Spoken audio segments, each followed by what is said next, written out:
In this video, we're going to talk about how to draw or notate quarter notes, half notes, and whole notes. So we'll start with quarter notes. First thing I'm going to need is just a note head, which is a filled in black circle, and that's either going to be on a line or a space. So let's say I'm going to put it on this bottom space for this example. Now I want to show you something before we move on to the stem. It's really important to make sure that the note head is exactly either in the space or on the line. If I were to draw the exact same note head like this, let me make that a little bit worse.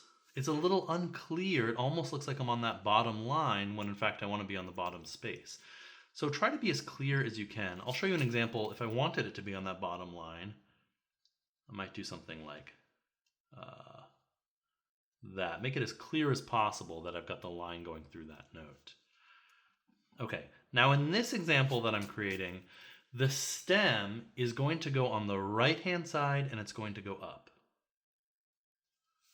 Okay, but you might have seen other notes that might look something more like this. I'll draw another one up here. And in this case, the stem's going to go on the left-hand side and it's going to go down. Okay, so why do some stems go down and some go up? Well, I want you to imagine this. Imagine if I had on this staff a really low note, like all the way down here. Now, this note should have a stem that goes up. But imagine if I were to break that rule, I instead have a note with a stem going down. And in the next staff, I have a very high note, and the stem is going to go up instead of going down, which it should. Well, now I'm getting staves that are kind of colliding into one another. So we want to avoid this. So instead, here's the rule. If it's below the middle line, then my stems are going to go up. And think about it, it just makes sense because what I'm doing is I'm keeping the stem inside the staff as much as possible, right?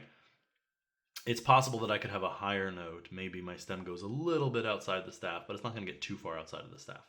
If I have a note above the middle line, stem goes down, right?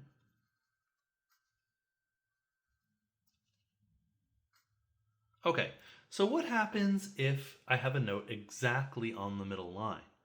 Well, whatever direction I choose, it's going to be pretty much the same as far as colliding into the next staff.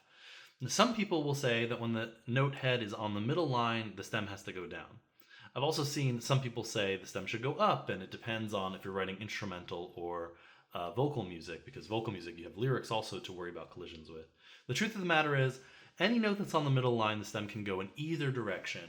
There are some conventions that people like to observe, but for the most part, you can choose, and I try to choose based on context. If I had an example like this, I might just have it go down just because I've got all of these going down already. Oops. Okay, that's quarter notes. Half notes, pretty much the same thing. The only difference is I'm going to have a hollow note head, just an unfilled circle. Pretty simple. And if you have not such great handwriting like me, you want to make sure that you can be, again, really clear to make sure you can see this is a space note, this is a line note, right? If you really want to get fancy about it, you could take something like a little straight edge here.